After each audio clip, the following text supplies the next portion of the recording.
2013년 11월 인천국제공항의 밤 공기는 유난히 차갑고 무거웠습니다. 어둠을 찢듯 터지는 카메라 플래시, 그 번쩍이는 빛 한가운데 고개를 깊이 숙인 채 천천히 걸어 나오는 한 노인이 있었습니다. 수갑이 채워진 두 손목, 잔뜩 굳은 입술, 그리고 세월이 아니라 죄업이 새긴 듯한 깊은 주름. 그의 이름은 조양은. 한때 대한민국 밤의 질서를 바꿔버렸다고 불리던 양은이파의 두목이었습니다. 이 장면이 더 서늘한 이유는 따로 있습니다. 젊은 시절 그는 수백 명의 이름 없는 행동대원들 뒤에 서 있던 사내였습니다.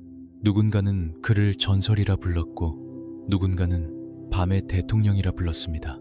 또 누군가는 영화 속 주인공으로 기억했고 강단 위에서 십자가를 쥔 채 눈물로 회개를 말하던 목회자의 얼굴로 떠올렸습니다. 하지만 그날 공항에선 사내에게는 전설도 의리도 회개도 남아있지 않았습니다. 남은 것은 오직 도망 끝에 붙잡힌 한 늙은 피의자의 초라한 그림자뿐이었습니다. 보도에 따르면 그는 44억 원대 대출 사기 사건에 연루된 뒤 필리핀으로 달아났다가 인터폴 적색 수배 끝에 체포됐습니다. 한때 명동의 어두운 골목을 제 집 안방처럼 드나들던 사내가 이제는 타국의 습기 어린 밤거리를 전전하다가 쇠고랑을 차고 돌아온 것입니다. 칼과 주먹으로 세운 제국의 끝이 고작 이런 모습이어야 했을까요? 수많은 사람을 떨게 했던 이름이 결국 은행 서류와 도피 자금이라는 가장 초라한 욕망 앞에서 무너져 내린 것입니다. 더 기이한 것은 세상이 그를 기억하는 방식이었습니다. 누군가는 아직도 그 이름 앞에 낡은 낭만을 붙입니다. 의리, 협객, 주먹. 그러나 정말 그랬을까요? 과연 조양은이라는 이름에 더 씌워진 화려한 수식어들 속에 단 한 조각의 진실이라도 남아있었던 걸까요? 아니면 그것은 피와 공포로 세워진 폭력을 그럴듯하게 포장하기 위해 만들어진 거대한 환상에 불과했던 걸까요? 공항 바닥 위로 길게 늘어진 그의 그림자는 이상하리만큼 작아 보였습니다. 예전의 위세를 떠올리면 더더욱 그랬습니다. 수십 년 전 서울 명동의 밤은 지금과 달랐습니다. 네온사인은 화려했지만 그 불빛이 닿지 않는 골목은 늘 축축했고 담배 연기와 비릿한 돈 냄새가 엉겨 있었습니다. 그리고 바로 그 어둠 속에서 조양은이라는 이름은 조용히 그러나 무섭게 자라나고 있었습니다. 이 이야기는 영웅의 일대기가 아닙니다. 한 시대를 장악했던 폭력의 신화가 어떻게 만들어졌는지, 그리고 그 신화가 얼마나 비루하고 추악한 방식으로 무너졌는지를 따라가는 기록입니다. 전설이라 불린 사내는 왜 필리핀의 낯선 밤에서 도망자처럼 숨을 죽여야 했을까요? 목회자의 옷을 입고도 왜 다시 범죄의 진창으로 미끄러졌을까요? 그리고 무엇보다 명동의 골목을 뒤흔든 그 첫 번째 피냄새는 대체 1970년대의 명동은 겉으로는 눈부셨습니다. 네온사인은 밤을 밀어내듯 번쩍였고 다방과 술집과 극장 앞에는 돈 냄새가 끊이지 않았습니다. 사람들은 그 거리를 서울의 심장이라 불렀습니다. 하지만 심장에는 늘 검은 피가 돌기 마련입니다. 화려한 간판 뒤편, 불빛이 반쯤 끊긴 골목으로 한 발만 들어서면 전혀 다른 세계가 시작됐습니다.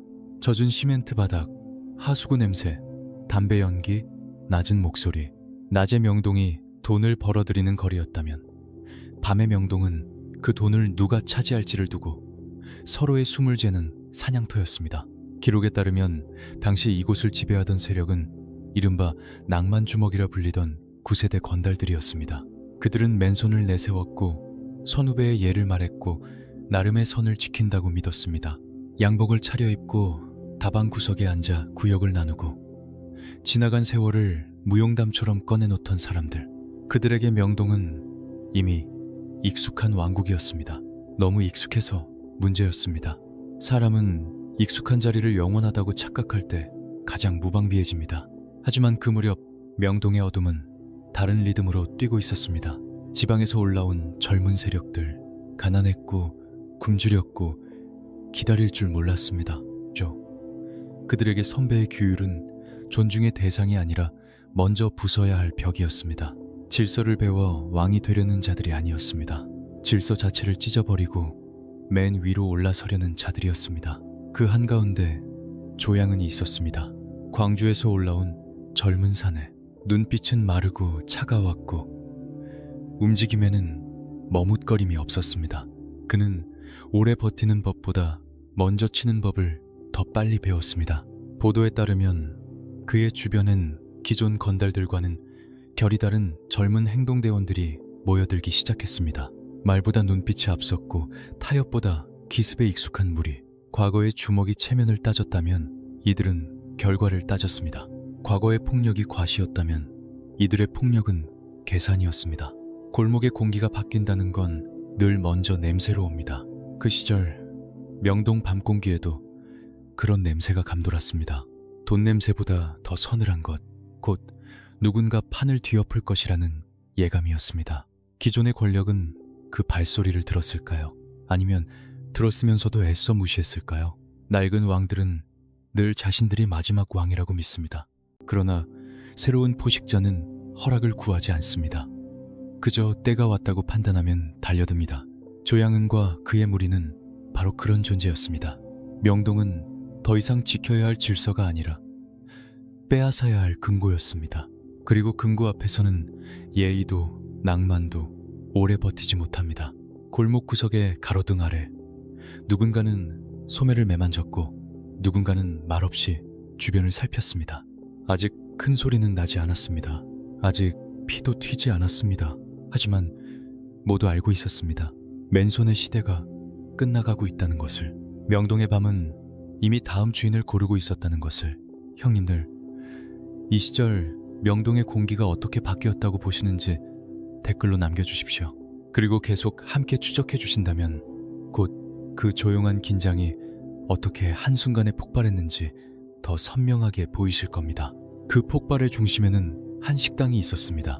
희미한 불빛 아래 방심과 오만이 가득하던 장소, 사발장. 거기서 대한민국 지하세계의 규칙은 완전히 뒤집히게 됩니다. 1975년 명동 한복판의 사발장 안은 이상할 만큼 느긋했습니다. 두꺼운 커튼 사이로 스며든 누런 불빛, 테이블 위에 부딪히는 술잔 소리, 담배 연기가 천장 아래로 낮게 깔리고 신상사파 조직원들은 마치 이 밤이 영원히 자신들의 것인 양웃고 있었습니다. 오래 권력을 쥔 자들만이 풍기는 그 특유의 방심. 그 공기는 무겁고 둔했습니다. 문 밖에서 어떤 발소리가 다가오고 있는지 그들은 정말 몰랐던 걸까요? 기록에 따르면 당시 명동 일대의 기득권을 쥐고 있던 신상사파는 쉽게 흔들릴 조직이 아니었습니다. 오랜 시간 구역을 나눠 먹었고 사람들은 그 질서를 당연한 것으로 받아들였습니다. 누가 어디까지 들어올 수 있는지, 누가 누구에게 고개를 숙여야 하는지 그 선은 이미 정해져 있다고 믿었습니다. 바로 그 믿음이 독이 됩니다. 무너지는 권력은 언제나 바깥의 공격보다 안쪽의 오만 때문에 먼저 금이 갑니다. 그날 밤 사발장의 문이 열리던 순간 공기의 결이 바뀌었습니다. 알려진 바에 따르면 조양은과 신흥행동대원들이 그 안으로 들이닥쳤습니다. 과거처럼 인사를 건네고 밖에서 서열을 따질 여유는 없었습니다. 경고도 체면도 마지막 협상도 없었습니다. 낡은 규칙을 끝내려는 자들은 늘 그렇게 들어옵니다. 대화를 위해서가 아니라 판 자체를 뒤집기 위해 순식간에 식당 안은 아수라장이 되었습니다. 비명이 튀고 의자가 넘어지고 유리 부딪히는 소리가 연달아 터졌습니다. 조명은 흔들렸고 사람들의 얼굴 위로 당혹과 공포가 번갈아 스쳤습니다. 그 짧은 몇 분 사이에 명동의 권력 지형은 돌이킬 수 없이 갈라지기 시작했습니다. 중요한 것은 단순한 충돌이 아니었습니다. 그날 사발장에서 끝난 것은 한 조직의 우세만이 아니었습니다. 맨손으로 버티고 선후배 예를 말하고 나름의 금도를 입에 올리던 낡은 시대 전체가 바닥으로 미끄러졌습니다. 새로운 세대는 더 이상 과거의 미덕을 필요로 하지 않았습니다. 빨리 치는 자, 먼저 공포를 심는 자, 상대가 정신 차리기 전에 판을 가져가는 자, 그것이 새 질서의 언어였습니다. 조양은은 바로 그 변화를 누구보다 빨리 읽은 인물이었습니다. 사발장 이후 명동의 밤은 예전과 같을 수 없었습니다. 술잔을 기울이며 서열을 논하던 시대는 저물고 누가 먼저 움직이느냐가 생존을 가르는 시대가 왔습니다. 사람들은 입을 다물었지만 다 알고 있었습니다. 이제 골목의 법이 바뀌었다는 것, 그리고 그 변화의 중심에 조양은이라는 이름이 있다는 것. 젊은 포식자는 이미 첫 이빨을 드러냈고 그 이빨은 단순히 적 한 사람을 향한 것이 아니라 오래된 질서 전체를 향하고 있었습니다. 하지만 피로 세운 첫 승리는 늘 더 큰 굶주림을 부릅니다. 한 번 왕좌의 빈자리를 확인한 자는 거기서 멈추지 않습니다. 사발장의 밤이 끝났을 때 조양은은 단지 한 번의 기습에 성공한 행동대장이 아니었습니다. 그는 이제 자기 이름을 건 새로운 제국을 상상하기 시작한 사내였습니다. 명동의 축축한 골목마다, 술집에 닫힌 문틈마다 사람들은 낮은 목소리로 한 이름을 되뇌기 시작했습니다. 조양은 아직 완성된 왕은 아니었지만 모두가 다음 왕이 누구일지 어렴풋이 알아버린 밤이었습니다. 그렇다면 문제는 하나였습니다. 왕좌를 빼앗는 것보다 더 어려운 일, 빼앗은 자리를 지키는 일. 사발장의 바닥에서 시작된 이 피해 선언 뒤에 조양은은 과연 어떤 이름으로 자신의 세력을 묶어 세상 앞에 드러내게 될까요? 사발장의 소란이 잦아든 뒤에도 명동의 밤은 좀처럼 잠들지 못했습니다. 깨진 유리 조각은 치워졌고 바닥의 흔적도 서둘러 지워졌지만 사람들 가슴 속에 남은 공포는 쉬이 닦이지 않았습니다. 권력은 무너질 때 소리를 내지만 새 권력은 조용히 번집니다.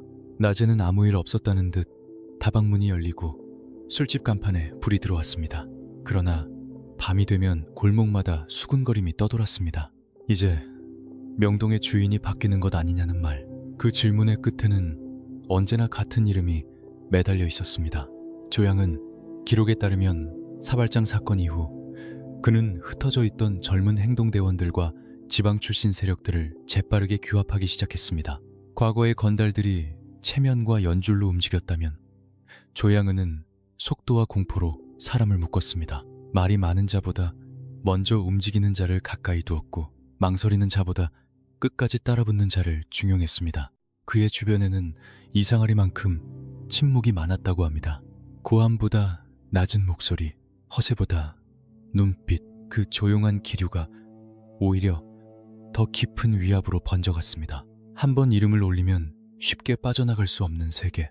그렇게 조양은의 세력은 단순한 패거리를 넘어 하나의 조직으로 모양을 갖추기 시작했습니다. 양은이파, 자신의 이름을 전면에 내건 그 세 글자는 곧 하나의 선언이었습니다. 숨지 않겠다는 뜻. 잠시 스쳐갈 뜨내기 세력이 아니라 서울 한복판에 뿌리를 내리고 전국으로 뻗어갈 조직이 되겠다는 의지. 보도에 따르면 그는 명동 일대를 발판 삼아 유흥업소와 오락시설 주변의 이권에 영향력을 넓혀갔고 조직원들은 군대처럼 움직이며 지시체계를 세워갔다고 전해집니다. 밤의 질서는 더 이상 다방 구석의 합의로 정해지지 않았습니다. 누가 더 빨리 장악하느냐, 누가 더 깊이 공포를 심느냐, 그것이 새로운 기준이 되었습니다. 하지만 세력을 키운다는 것은 곧 더 많은 적을 만든다는 뜻이기도 했습니다. 처음에는 모두가 숨을 죽였습니다. 사발장에서 벌어진 일을 이미 보았기 때문입니다. 그러나 침묵이 곧 복종을 의미하는 것은 아니었습니다. 조양은 이 넓힌 그림자 바깥에서 이를 갈며 때를 기다리는 또 다른 이름들이 자라고 있었습니다. 왕좌는 하나인데 굶주린 포식자는 늘 여러 마리입니다. 조양은은 정점으로 오르는 계단을 밟고 있었지만 그 계단의 아래쪽에서는 이미 다른 누군가가 칼을 갈고 있었던 것입니다. 그럼에도 그 시절에 그는 멈추지 않았습니다. 조직의 이름은 점점 커졌고 명동이라는 좁은 구역만으로는 만족할 수 없는 단계에 들어섰습니다. 서울에서 시작된 공포가 전국으로 번질 수 있다는 계산. 전국구 보스, 그 달콤하고 위험한 말이 조양은의 주변을 떠돌기 시작했습니다. 한번 그 말을 듣고 나면 사람은 다시 평범한 동네 건달로 돌아가고 싶어지지 않습니다. 문제는 바로 그때부터입니다. 더 높은 자리일수록 바람은 차갑고 더 멀리 보일수록 더 많은 표적이 되기 때문입니다. 형님들, 여기서부터 조양은은 단순한 명동의 주먹이 아니라 전국을 노리는 이름으로 커집니다. 끝까지 보시면 왜 그 왕좌가 축복이 아니라 저주였는지 더 선명하게 보이실 겁니다. 양은이파의 간판이 밤공기 속에 무겁게 떠오르던 그 무렵, 서울의 다른 어둠 속에서도 또 다른 포식자들이 천천히 이빨을 드러내고 있었습니다.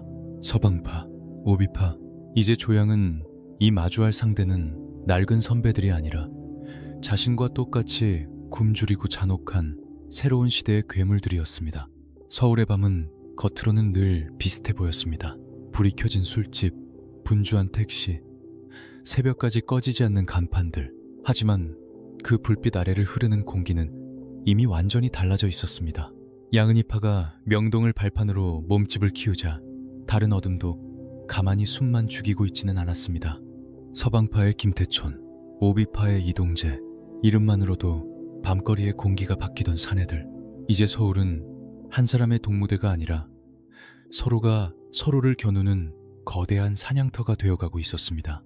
기록에 따르면 이 시기 대한민국 지하세계는 이른바 전국 3대 폭력 조직이라는 말이 나올 만큼 거대한 대립구도로 재편되어 갔습니다. 양은이파, 서방파, 그리고 오비파, 누가 먼저 물러서느냐가 아니라 누가 끝까지 살아남느냐가 문제였습니다. 낡은 건달들의 시대라면 술자리에서 체면을 세우고 중간에 원로가 나서 판을 정리할 수도 있었을 겁니다. 하지만 1970년대 후반의 공기는 그런 타협을 허락하지 않았습니다. 이미 한 차례 사발장에서 질서가 뒤집힌 이상 누구도 양보를 안전한 선택이라고 믿지 않았습니다.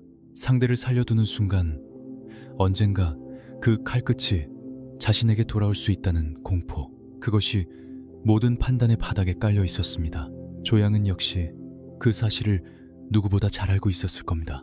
전국구 보스라는 말은 달콤했지만 동시에 가장 외로운 자리였습니다. 조직원이 많아질수록 지켜야 할 구역도 늘었고 영향력이 커질수록 없던 원한도 함께 불어났습니다. 밤거리를 걷는 한 걸음, 술잔을 드는 한순간, 누구를 만나고 누구를 피하느냐까지 모두 계산이 필요해졌습니다. 겉으로는 조용했습니다. 그러나 그 조용함은 평온이 아니라 숨막히는 긴장이었습니다. 비 내린 뒤 젖은 골목을 타고 흐르는 가로등 불빛처럼 서울의 밤마다 보이지 않는 경계선이 점점 더 선명해지고 있었습니다. 알려진 바에 따르면 각 조직은 유흥가와 이권이 걸린 지역을 둘러싸고 끊임없이 신경전을 벌였고 핵심 인물들을 둘러싼 충돌과 보복의 공포가 이어졌습니다. 중요한 것은 단순한 힘겨루기가 아니었습니다. 그 싸움은 돈의 흐름을 누가 쥐느냐, 도시의 밤을 누가 설계하느냐를 두고 벌어진 전쟁이었습니다. 낮에는 서울이 개발과 성장의 상징처럼 보였지만 밤이 되면 그 번영의 뒷면을 차지하려는 포식자들이 서로를 노려보고 있었던 것입니다. 그리고 그 중심에 조양은이 있었습니다. 사발장 이후 가장 빠르게 치고 올라온 남자. 하지만 가장 높이 올라간 자일수록 가장 많은 시선을 등에 꽂히게 마련입니다. 문제는 여기서부터였습니다. 이 전쟁에는 진정한 승자가 없었다는 점입니다. 누군가 한 발 앞서 나가면 다른 누군가는 더 깊은 어둠 속에서 이를 갈았습니다. 오늘 살아남았다고 내일도 안전한 것이 아니었습니다. 조양은의 이름은 점점 더 크게 울렸지만 그 이름이 클수록 그를 향한 적의 귀도 더 또렷하게 열렸습니다. 왕좌는 하나였고 그 왕좌는 앉는 순간부터 사람을 잠 못 이루게 만드는 저주 같은 자리였습니다. 서울의 밤 공기는 점점 더 차갑고 날카로워졌습니다. 사람들은 낮은 목소리로만 이름을 꺼냈고 신문 사회면에는 밤마다 무슨 일이 벌어졌는지 짧고 건조한 문장들만 남았습니다. 그러나 그 짧은 문장들 뒤에는 모두가 알고도 모른 척한 진실이 숨어 있었습니다. 폭력은 더 이상 골목 안의 소문으로 끝나지 않는다는 것. 이제 그 파장은 도시 전체를 흔들기 시작했다는 것. 그리고 그 파장이 커질수록 결국 더 거대한 힘이 이 사냥터를 그냥 두지 않으리라는 것도 말입니다. 조양은은 여전히 정점으로 향하고 있었습니다. 하지만 정점은 가장 높은 자리인 동시에 가장 먼저 번개가 꽂히는 자리이기도 합니다. 서방파와 오비파 그리고 양은이파가 서로를 노려보던 이 피로 얼룩진 균형 위로 곧 이 모든 싸움을 한꺼번에 짓눌러버릴 훨씬 더 거대하고 냉혹한 그림자가 서울의 밤을 향해 천천히 다가오고 있었습니다. 1980년의 늦봄, 서울의 밤 공기는 어느 날부터 결이 달라졌습니다. 골목의 포식자들이 먼저 알아챘습니다. 술집문이 닫히는 시간이 조금씩 빨라졌고 평소 같으면 웃고 떠들던 유흥가의 목소리도 이상하리만큼 낮아졌습니다. 보이지 않는 곳에서 더 거대한 발소리가 들려오고 있었기 때문입니다. 조양은도 느꼈을 겁니다. 이제 상대는 서방파도, 오비파도, 명동의 낡은 원로들도 아니라는 것을. 칼보다 무거운 힘, 주먹보다 냉정한 힘, 국가라는 이름의 거대한 손이 밤의 목을 향해 천천히 뻗어오고 있었습니다. 알려진 바에 따르면 신군부는 사회정화라는 이름 아래 폭력 조직에 대한 대대적인 소탕에 나섰습니다. 거리마다 군화발의 규칙적인 소리가 번졌고 신문에는 삼청교육대라는 낯설고도 서늘한 단어가 반복해서 등장했습니다. 어제까지 밤거리를 지배하던 이름들이 하루아침에 끌려가고 검은 양복 대신 초라한 수의가 그 자리를 대신하는 시대. 명동의 네온사인도, 강남의 화려한 룸도, 충무로의 뒷골목도 더는 예전의 피난처가 아니었습니다. 조양은 이 쥐고 있던 전국구 보스라는 타이틀은 영광의 훈장이 아니라 가장 먼저 찍혀야 할 표적처럼 변해버렸습니다. 문제는 이런 순간에도 사람은 과거의 힘을 쉽게 놓지 못한다는 데 있습니다. 조양은 역시 처음에는 버틸 수 있다고 믿었을지 모릅니다. 수많은 식구들이 있었고 그의 이름만으로도 길을 비켜주던 시절이 아직 끝나지 않았다고 생각했을지 모릅니다. 하지만 국가 권력은 다른 조직과 달랐습니다. 협상도 체면도 없었습니다. 누가 선배이고 누가 후배인지 따지지 않았고 밤의 규칙 따위에는 관심조차 없었습니다. 그저 명단을 만들고 추적하고 잡아들이는 것, 그 무표정한 방식 앞에서 지하세계의 낡은 위세는 놀라울 정도로 빠르게 힘을 잃었습니다. 서울의 공기는 점점 얼어붙었습니다. 누군가는 숨어들었고 누군가는 지방으로 몸을 뺐고 누군가는 이미 잡혀갔다는 소문만 남겼습니다. 그 소문들 한복판에서 조양은이라는 이름은 더 무겁게 떠돌았습니다. 한때 사발장의 밤으로 질서를 바꾼 남자, 양은이파라는 간판을 전국구로 키운 남자. 그러나 가장 높이 떠오른 이름일수록 가장 먼저 겨눠지는 법입니다. 피로 세운 왕국은 평소엔 단단해 보여도 더 큰 권력이 내려치면 의외로 쉽게 금이 갑니다. 조양은의 주변도 서서히 비어갔습니다. 말로는 끝까지 모시겠다던 이들 중 일부는 먼저 몸을 숨겼고 어떤 이들은 연락 자체를 끊었을 겁니다. 어둠의 세계에서 의리는 늘 오래가는 것처럼 보이지만 더 센 공포가 들이닥치면 놀라울 만큼 빨리 증발합니다. 그가 밤마다 뜬 눈으로 천장을 바라보며 생각한 것은 무엇이었을까요? 도망칠 길이었을까요? 버티는 법이었을까요? 아니면 자신이 처음으로 감당하기 어려운 상대를 만났다는 사실이었을까요? 형님들, 여기서부터 이야기는 완전히 달라집니다. 조양은 이 밤의 제왕으로 오르던 시간보다 무너져 내리는 순간이 왜 더 서늘한지 끝까지 보시면 아시게 됩니다. 결국 포위망은 좁아졌습니다. 피해 전쟁을 버티며 살아남았던 전국구 보스. 그러나 이번엔 밤의 규칙이 통하지 않았습니다. 한때 수백 명을 움직이던 이름은 이제 차가운 서류와 수사 기록 속 한 줄로 정리되기 시작했습니다. 그리고 마침내 1980년 그의 전성기를 콘크리트 벽 안에 구겨 넣을 육중한 철문이 천천히 닫힐 준비를 하고 있었습니다. 1980년 육중한 철문이 닫히는 소리는 이상하리만큼 짧았습니다. 하지만 그 짧은 금속성 파열음은 조양은이 살아온 전반부를 단숨에 끊어내기에 충분했습니다. 명동의 축축한 골목을 호령하던 목소리도, 양은이파라는 이름으로 밤의 질서를 바꿨다는 자부심도 그 문이 닫히는 순간부터는 콘크리트 벽에 부딪혀 되돌아오는 메아리에 불과했습니다. 독방은 비좁았고 공기는 차가웠고 시간은 잔인할 만큼 느리게 흘렀습니다. 바깥에서는 시대가 달려가고 있었지만 그 안에서의 하루는 마치 멈춘 시계처럼 움직이지 않았습니다. 기록에 따르면 그는 신군부식이 대대적인 소탕 속에서 긴 수감 생활을 시작하게 됩니다. 15년, 말로 하면 짧아 보이지만 사람 하나의 계절을 모조리 바꿔놓기에는 충분히 긴 시간입니다. 젊은 보스의 검은 머리카락 위로 서서히 세월의 먼지가 내려앉고 명동의 밤 공기를 기억하던 근육과 감각은 차가운 벽면과 단조로운 식사 시간, 구두 발소리의 규칙 속에 길들여져 갔습니다.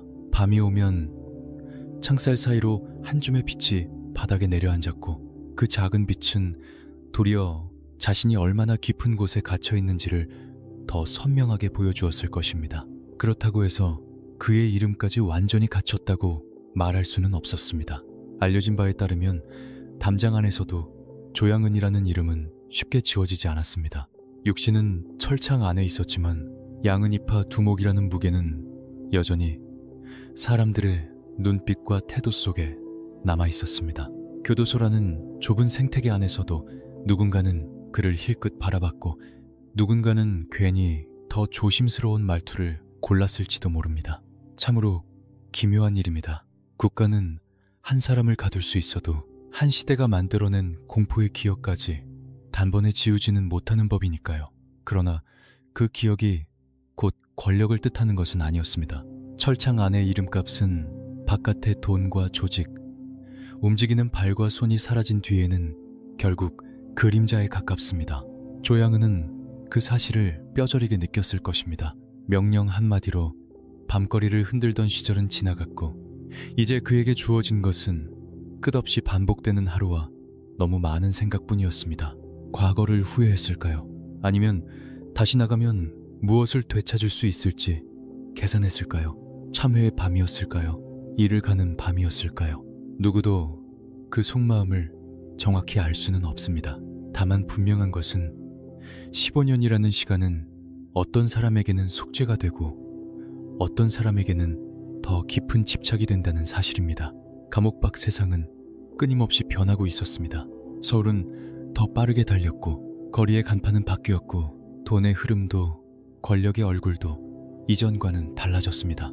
하지만 콘크리트 벽 안의 시간은 그런 변화를 좀처럼 전달하지 않았습니다. 그래서 더 두려운 법입니다. 오래 갇혀있던 사람은 세상보다 자신이 먼저 낡았다는 사실을 문이 열리는 날 가장 잔인하게 깨닫게 되니까요. 형님들, 조양은의 진짜 시험은 감옥에 들어가는 순간이 아니라 다시 세상 밖으로 나오는 날부터였는지도 모릅니다. 그날 철문 밖에 기다리던 것이 부활인지 더 기묘한 몰락의 시작인지 함께 끝까지 봐주십시오. 그리고 마침내 1995년의 이른 봄, 15년 동안 닫혀있던 철문은 다시 천천히 열리기 시작합니다. 빛은 쏟아졌고 중년이 된 조양은은 그 낯선 햇빛 앞에서 다시 한번 세상과 마주서게 됩니다. 하지만 바깥은 그가 기억하던 명동의 밤과는 전혀 다른 얼굴을 하고 있었습니다. 1995년의 이른 봄, 교도소의 철문이 다시 열리던 순간 쏟아져 들어온 햇빛은 너무 낯설어서 오히려 차갑게 느껴졌을지도 모릅니다. 15년, 한 사람이 늙기에 충분한 시간. 그 긴 단절 끝에 바깥으로 걸어 나온 조양은은 더 이상 사발장의 밤을 휘젓던 젊은 포식자가 아니었습니다. 어깨는 조금 내려앉았고 얼굴에는 지울 수 없는 세월의 금이 가 있었고 걸음에는 예전 같은 탄력이 남아있지 않았습니다. 그런데도 그의 이름은 아직 죽지 않았습니다. 오히려 그 이름은 철문 바깥에서 더 기괴한 방식으로 살아 움직이고 있었습니다. 보도에 따르면 출소 당일 교도소 앞에는 검은 양복 차림의 인파와 취재진이 몰렸습니다. 누군가는 허리를 굽혔고 누군가는 그의 표정을 읽으려 했고 누군가는 전설의 귀환이라는 자극적인 문장을 머릿속에 써내려갔을 것입니다. 참 이상한 풍경입니다. 한 시대의 폭력을 이끌던 인물이 교정시설을 나오는데 그 장면은 마치 개선 장군의 귀환처럼 소비됐으니 말입니다. 사회는 그를 경계하면서도 동시에 구경했습니다. 경악하면서도 궁금해했고 비난하면서도 시선을 거두지 못했습니다. 조양은이라는 이름은 그렇게 죄와 호기심 사이에서 다시 한번 대중의 스포트라이트를 빨아들였습니다. 하지만 바깥 세상은 그가 기억하던 세상과 달랐습니다. 1970년대 명동의 어둠은 칼과 주먹으로 돌아갔지만 1995년의 서울은 자본과 정보가 더 빠르게 흐르는 도시가 되어 있었습니다. 호출기가 울리고 거리의 속도는 빨라졌고 사람들은 예전처럼 조직의 이름만 듣고 고개를 숙이지 않았습니다. 폭력의 문법도 변해가고 있었습니다. 예전의 전설은 그 자체로 힘이었지만 이제 전설은 구경거리이자 상품이 될 수도 있는 시대였습니다. 조양은 이 변화 앞에서 가장 먼저 느낀 감정은 무엇이었을까요? 안도였을까요? 분노였을까요? 아니면 자신이 기억하던 왕국이 이미 사라졌다는 서늘한 상실감이었을까요? 기록에 따르면 그는 출소 직후부터 다시 세상과 접점을 만들기 시작했습니다. 그러나 그것은 과거처럼 골목을 장악하는 방식이 아니었습니다. 몸으로 밀어붙이던 시대는 지나가고 있었고 대신 이름과 이미지, 이야기의 힘이 기묘하게 부상하고 있었습니다. 그리고 바로 그 지점에서 조양은은 새로운 계산을 시작했을 가능성이 큽니다. 실제의 자신은 늙었지만 이야기 속의 자신은 다시 젊어질 수 있다는 계산. 피와 공포로 얼룩진 과거도 누군가의 손을 거치면 의리와 운명으로 다시 포장될 수 있다는 위험한 확신. 그는 어쩌면 그 가능성을 누구보다 빨리 눈치챘는지도 모릅니다. 출소 뒤 그를 둘러싼 공기는 묘했습니다. 완전히 부활한 것도 아니고 완전히 끝난 것도 아니었습니다. 사람들은 그를 과거의 잔재로 보면서도 여전히 이름값을 인정했고 젊은 세대는 그를 실존 인물이라기보다 전설의 일부처럼 소비하기 시작했습니다. 그 틈이 문제였습니다. 현실의 죄가 신화의 외피를 뒤집어 쓰는 순간 사람들은 폭력의 실체보다 이야기의 형식에 먼저 취하게 되니까요. 조양은의 귀환은 단순한 출소가 아니었습니다. 그것은 한 범죄자의 두 번째 인생이 시작되는 순간이자 거짓 신화가 본격적으로 상품이 되기 직전에 조용한 예고편이었습니다. 그는 감옥에서 나왔지만 과거에서 나온 것은 아니었습니다. 오히려 세상은 그의 과거를 원했고 그는 그 욕망을 외면하지 않았습니다. 명동의 칼바람 대신 카메라의 불빛, 조직의 충성 대신 대중의 호기심, 그리고 그 모든 것을 한꺼번에 빨아들일 무대가 곧 그의 앞에 나타나게 됩니다. 스크린. 조양은은 이제 현실의 보스가 아니라 영화 속 영웅으로 다시 태어날 준비를 하고 있었습니다. 1996년 극장가의 공기는 기묘하게 달아올랐습니다. 거리의 간판 위에는 거친 표정의 사내가 크게 걸렸고 사람들은 그 얼굴이 배우가 아니라는 사실에 더 놀랐습니다. 조양은 불과 1년 전 교도 소문을 나선 그가 여쿠쿠쿠맨은 스크린 한가운데 서 있었습니다. 과거의 폭력을 정면으로 살아낸 인물이 스스로 자신의 이야기를 연기하는 장면. 그것은 단순한 영화 개봉이 아니라 현실과 허구의 경계가 뒤틀리는 위험한 순간이었습니다. 보도에 따르면 그는 자신의 수감 중 집필한 자전적 내용을 바탕으로 영화의 주연까지 맡았습니다. 제목은 거칠었고 화면은 비장했고 이야기는 의리와 배신과 운명을 앞세웠습니다. 문제는 바로 그 지점이었습니다. 현실에서는 수많은 상처와 공포, 무너진 삶의 흔적이 남았을 이야기들이 스크린 위에서는 어느새 한 남자의 비극적 서사로 다시 빚어지고 있었기 때문입니다. 폭력은 흥행의 장치가 되고 공포는 캐릭터의 카리스마가 되며 범죄의 기록은 시대를 잘못 만난 사내의 전설처럼 소비되기 시작했습니다. 과연 사람들은 무엇을 보고 있었을까요? 한 범죄자의 맨 얼굴이었을까요? 아니면 보고 싶은 것만 남기고 잔혹한 진실은 지워버린 편집된 환상이었을까요? 조양은에게 이 무대는 너무도 매혹적이었을 겁니다. 골목의 지배자로는 돌아갈 수 없어도 이야기의 주인공으로는 다시 설 수 있었으니까요. 현실의 그는 늙어가고 있었지만 필름 속의 그는 다시 젊고 다시 강하고 다시 누군가의 시선을 지배할 수 있었습니다. 알려진 바에 따르면 영화는 그의 과거를 정면으로 다루면서도 그 안의 폭력성을 일정 부분 의리와 생존의 언어로 포장해 보여주었다는 평가를 받았습니다. 그 결과는 서늘했습니다. 과거 명동의 어둠을 직접 겪지 않은 사람들에게 조양은은 더 이상 사회면의 이름이 아니라 하나의 캐릭터이자 하나의 분위기로 기억되기 시작한 것입니다. 누군가는 그를 비난했고, 누군가는 흥미롭게 구경했고, 누군가는 이상하리만큼 쉽게 매혹되었습니다. 대중은 종종 진실보다 잘 꾸며진 서사를 더 오래 기억합니다. 그리고 그 기억은 때로 피해의 무게를 지워버릴 만큼 위험합니다. 조양은은 이 기묘한 열기를 모를 리 없었습니다. 카메라가 자신을 어떻게 비추는지, 대중이 어떤 표정에 반응하는지, 어떤 문장이 사람들의 기억 속에 오래 남는지, 그는 이미 너무 잘 배운 사람처럼 보였습니다. 감옥이 그를 끝낸 것이 아니라 오히려 새로운 무대를 준비하게 만든 것처럼 보일 정도였습니다. 한때는 칼과 주먹이 그의 무기였다면 이제는 이미지와 이야기, 그리고 대중의 호기심이 그의 새로운 방패가 되어가고 있었습니다. 그 방패는 눈에 보이지 않았지만 어쩌면 예전의 어떤 조직력보다도 더 강했을지 모릅니다. 형님들, 여기서부터 조양은의 이야기는 더 기묘해집니다. 어둠의 보스가 스크린을 지나 강단으로 향하는 이 낯선 변신이 진짜 구원이었는지 끝까지 함께 보시면 답이 보일 겁니다. 하지만 영화가 끝나고 극장 불이 켜진 뒤에도 현실은 남습니다. 박수 소리가 잦아든 자리에는 여전히 지워지지 않은 과거가 있었고, 그 과거를 가장 성스럽게 덮어줄 다음 무대가 조용히 준비되고 있었습니다. 이번에는 스크린이 아니었습니다. 십자가 아래 눈물과 회개의 언어가 울려 퍼지는 강단이었습니다. 스크린의 조명이 꺼진 뒤 그 빈자리를 채운 것은 교회의 스테인드 글라스 빛이었습니다. 한때 명동의 축축한 골목에서 차가운 공포를 부리던 사내가 이제는 단정한 차림으로 강단에 서서 고개를 숙였습니다. 손에는 더 이상 흉기가 없었습니다. 대신 두꺼운 성경책이 들려 있었습니다. 거친 목소리로 회개를 말하고 지난날의 죄를 눈물로 고백하는 모습. 그 장면은 너무 극적이어서 오히려 사람들의 마음을 흔들기에 충분했습니다. 폭력의 한복판에서 살던 자가 신 앞에 무릎을 꿇었다는 이야기. 세상은 그런 반전을 좋아합니다.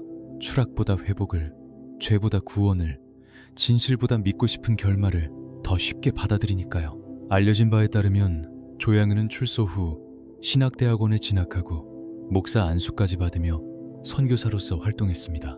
그는 여러 교회를 돌며 자신의 과거를 간증했고 폭력과 죄에서 벗어나 새 사람이 되었다고 말했습니다. 청중은 숨을 죽인 채 그의 이야기를 들었을 것입니다. 교도소의 철문, 명동의 밤, 피로 얼룩졌던 지난 시절, 그리고 마침내 십자가 앞에서 무너졌다는 고백. 그 서사는 너무 완벽했습니다. 영화가 만든 신화가 있었다면 강단은 그 신화의 거룩함이라는 금빛 테두리를 둘러주는 장소였습니다. 하지만 바로 그 점이 더 서늘합니다. 과연 진짜 회개는 이렇게 매끈한 이야기의 형태로만 남을 수 있는 것일까요? 정말 죄를 뉘우친 사람이라면 자신의 과거가 누군가에게 얼마나 지독한 공포였는지를 먼저 말해야 하는 것 아닐까요? 그런데 세상은 종종 피해의 기억보다 가해자의 눈물을 더 극적으로 소비합니다. 조양은이라는 이름도 그 틈으로 다시 살아났습니다. 이번에는 조폭 두목이 아니라 기적처럼 돌아온 탕자의 얼굴로. 기록에 따르면 그의 간증은 적지 않은 사람들에게 강한 인상을 남겼습니다. 누군가는 진심으로 감동했을 것이고 누군가는 죄인도 변화할 수 있다는 증거처럼 받아들였을 것입니다. 그러나 어둠의 세계는 그렇게 쉽게 증발하지 않습니다. 한 인간이 살아온 방식, 권력을 쥐는 법, 사람을 다루는 습관, 욕망을 숨기는 기술, 그것들이 정말 예배당의 찬송가 소리만으로 단숨에 씻겨나갈 수 있었을까요? 가장 성스러운 장소는 때로 가장 정교한 가면이 놓이는 장소이기도 합니다. 빛이 강할수록 그림자도 짙어지는 법이니까요. 강단 위의 조양은은 과거의 조양은과 전혀 달라 보였을지 모릅니다. 그러나 달라 보이는 것과 달라진 것은 같은 말이 아닙니다. 그의 입술은 평화를 말했지만 그 이름 뒤에는 아직 설명되지 않은 수많은 침묵이 남아 있었습니다. 명동의 골목에서 사라지지 않은 소문들, 옛 조직원들과의 보이지 않는 연결, 그리고 완전히 끊어졌다고 보기 어려운 과거의 습관. 겉으로는 구원의 서사가 완성된 듯 보였지만 그 표면 아래에서는 설명하기 어려운 불길한 기척이 조금씩 다시 살아나고 있었습니다. 형님들, 여기서 진짜 중요한 건 조양은이 무슨 말을 했느냐가 아닙니다. 그 말 뒤에 무엇이 숨겨져 있었느냐입니다. 끝까지 보시면 왜 가장 성스러운 가면이 때로 가장 위험한 연막이 되는지 분명해집니다. 찬송가가 곱고 예배당에 불이 꺼지면 사람들은 각자의 집으로 돌아갑니다. 그리고 홀로 남겨진 밤, 그 정막 속에서 조양은은 다시 자기 자신과 마주해야 했습니다. 문제는 바로 그때부터였습니다. 십자가를 쥔 손이 정말 과거를 놓았는지, 아니면 더 깊은 욕망을 감추기 위해 잠시 다른 모양의 칼집을 고른 것인지, 그 답이 서서히 드러나기 시작합니다. 예배당의 조명이 꺼지고 마지막 찬송가의 여운마저 사라진 뒤에도 사람의 본성까지 함께 꺼지는 것은 아니었습니다. 조양은의 얼굴 위에 얹힌 목회자라는 가면은 겉으로 보기엔 단단해 보였습니다. 단정한 옷차림, 낮아진 목소리, 회개를 말하는 익숙한 문장들. 그러나 시간이 흐를수록 그 매끈한 표면 아래에서 설명하기 어려운 균열이 조금씩 번져가기 시작했습니다. 빛으로 돌아온 사람이라기보다 빛을 능숙하게 다루는 법을 새로 익힌 사람처럼 보였다고 말하는 이들도 있었습니다. 그 말은 왜 그렇게 오래 남는 걸까요? 사람은 진심보다 위화감을 먼저 기억하기 때문입니다. 알려진 바에 따르면 그의 주변에는 여전히 과거 지하세계와 맞닿아 있다는 의심이 끊이지 않았습니다. 옛 조직원들과 완전히 단절되지 않았다는 풍문, 유흥가와 각종 이권 주변에서 그의 이름이 다시 오르내렸다는 정황, 그리고 폭력의 세계를 벗어났다고 보기 어려운 잔상이 계속해서 남아있었다는 이야기. 그 하나하나가 법정에서 전부 확정된 진실이라고 단정할 수는 없지만 중요한 것은 따로 있습니다.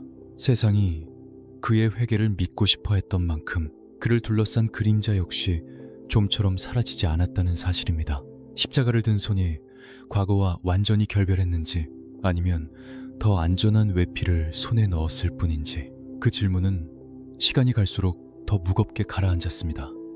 조양은은 누구보다도 잘 알았을 겁니다. 이름은 한 번 만들어지면 쉽게 죽지 않는다는 것을. 양은이파 두목이라는 이름, 영화 속 주인공이라는 이름, 회개한 목회자라는 이름. 그는 서로 다른 얼굴들을 번갈아 내세웠지만 그 중심에는 늘 같은 것이 있었습니다. 사람 위에 서고 싶은 욕망, 자기 이름이 아직 끝나지 않았다는 것을 확인하고 싶은 집착. 문제는 그 집착이 신앙의 언어와 섞일 때 더 위험해진다는 점입니다. 거룩한 말은 사람의 경계를 무디게 만들고 회개의 눈물은 의심을 늦추게 만듭니다. 그 틈으로 오래된 본능은 다시 조용히 살아납니다. 기록에 따르면 2000년대로 접어들며 한국의 밤거리는 완전히 다른 논리로 움직이기 시작했습니다. 예전처럼 골목에서 힘을 겨루는 시대가 아니라 돈의 흐름과 사업의 외피, 법의 빈틈을 누가 더 교묘하게 다루느냐가 중요해진 시대. 과거의 조폭들은 양복을 입고 회사 간판을 달고 투자와 사업이라는 말 뒤에 숨어들기 시작했습니다. 이 변화는 조양은 같은 9세대 보스에게 잔인한 시험이었습니다. 칼을 쥐던 손이 서류를 만져야 했고, 공포로 사람을 움직이던 방식이 이제는 자본과 관계로 바뀌고 있었습니다. 그는 과연 이 낯선 판 위에서도 다시 정점에 서고 싶지 않았을까요? 결국 문제는 하나였습니다. 완전히 끝난 전설로 남을 것인가, 아니면 시대에 맞게 모양만 바꿔 다시 살아남을 것인가. 조양은은 후자를 택한 듯 보였습니다.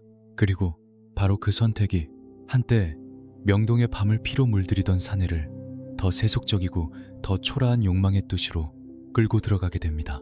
평생 폭력으로 왕좌를 지키려 했던 남자가 이제는 돈 앞에서 어떤 얼굴을 드러내게 될까요? 낡은 주먹이 자본의 세계로 발을 들이는 순간 그 몰락은 오히려 더 추하고 더 비참해지기 시작합니다. 2000년대의 밤거리는 더 이상 칼날의 번뜩임으로 움직이지 않았습니다. 이제 진짜 힘은 어두운 골목이 아니라 닫힌 사무실 문 안에서 오갔습니다. 정장을 입은 사내들, 사업가 명함, 투자라는 말, 개발이라는 말, 그리고 그 모든 번듯한 단어들 아래 여전히 검고 끈적한 욕망이 숨쉬고 있었습니다. 한때 명동의 뒷골목을 피로 장악했던 조양은에게 이 변화는 모욕이었을지도 모릅니다. 예전에는 이름 하나면 길이 열렸습니다. 하지만 바뀐 시대는 물었습니다. 그래서 지금 당신 손에 남은 돈은 얼마냐고, 누가 아직 당신 전화를 받느냐고, 전설보다 잔인한 질문이었습니다. 기록에 따르면 이 무렵 조직폭력의 생태계는 노골적인 충돌보다 이권 개입과 경제, 범죄, 각종 사업 주변의 개입으로 이동해 갔습니다. 과거의 보스들은 주먹의 크기가 아니라 계좌의 크기로 평가받기 시작했습니다. 조양은도 그 흐름을 모를 리 없었습니다. 문제는 적응이 아니라 집착이었습니다. 한 시대를 지배했던 사람일수록 평범한 뒷방의 노인으로 늙어가는 일을 견디지 못합니다. 자신의 이름이 아직 통한다고 믿고 싶고 한 번쯤 더 판을 흔들 수 있다고 착각하게 됩니다. 그 착각은 늙은 포식자를 가장 초라한 욕망으로 끌고 갑니다. 보도에 따르면 그는 유흥가와 카지노 주변을 맴돌며 과거의 악명을 자산처럼 사용하기 시작했습니다. 예전 같으면 조직의 질서를 말했을 자리에 이제는 채권과 채무, 이권과 소개료 같은 말이 올라왔습니다. 참으로 씁쓸한 변화입니다. 전국구 보스라 불리던 사내가 이제는 자신의 이름값을 담보로 삼아 좁은 판의 변두리를 서성이고 있었으니 말입니다. 더는 수백 명의 식구를 거느린 제왕이 아니었습니다. 거대한 조직도, 절대적인 충성도, 무서운 전성기의 탄력도 모두 사라졌습니다. 그럼에도 그는 물러서지 못했습니다. 아니, 어쩌면 물러서는 법을 애초에 배운 적이 없었는지도 모릅니다. 밤의 공기도 달라졌습니다. 예전 명동이 비릿한 피 냄새와 담배 연기로 가득했다면 이 시절의 어둠은 차갑고 건조한 서류 냄새, 술값 계산서, 카지노 칩이 부딪히는 소리로 채워졌습니다. 조양은의 눈앞에 놓인 것은 더 이상 왕좌가 아니었습니다. 끝없는 지출과 체면, 사라져가는 영향력, 그리고 그 빈자리를 돈으로라도 메워야 한다는 조급함이었습니다. 사람은 권력을 잃어도 한동안 권력의 습관을 버리지 못합니다. 남의 시선을 지배하던 자는 나중에는 그 시선이 사라졌다는 사실 자체를 견디지 못합니다. 조양은도 아마 그랬을 겁니다. 그래서 더 깊이, 더 세속적으로, 더 비루하게 돈의 냄새를 따라가기 시작했는지도 모릅니다. 알려진 바에 따르면 그의 행보에는 갈취와 협박, 각종 이권 개입 의혹이 따라붙기 시작했습니다. 과거의 보스가 이제는 체면보다 현금을 맺는 모습, 그것은 단순한 일탈이 아니라 몰락의 방향을 보여주는 징후였습니다. 낭만 주먹이라는 허울은 이 지점에서 완전히 벗겨집니다. 의리도 명분도 과거의 무용담도 결국 돈 앞에서는 종이장처럼 구겨졌습니다. 평생 폭력으로 세상을 읽어온 사람은 자본주의의 세계에서도 결국 폭력적인 방식으로만 문제를 풀려듭니다. 형태만 바뀌었을 뿐 본질은 달라지지 않았던 것입니다. 형님들, 바로 여기서 조양은 신화의 가장 추한 밑바닥이 드러납니다. 전설이 늙어가며 무엇을 붙잡았는지, 그리고 왜 그 끝이 더 초라할 수밖에 없었는지 끝까지 함께 봐주십시오. 돈의 판은 주먹의 판보다 훨씬 더 냉정했습니다. 조양은은 여전히 자신이 사람을 움직일 수 있다고 믿었을지 모릅니다. 하지만 자본의 세계는 과거의 명성에 경의를 표하지 않습니다. 오직 결과만 남깁니다. 그리고 그 냉혹한 세계에서 늙은 보스는 결국 더 큰 한탕에 손을 대기 시작합니다. 칼 대신 도장, 조직 대신 서류.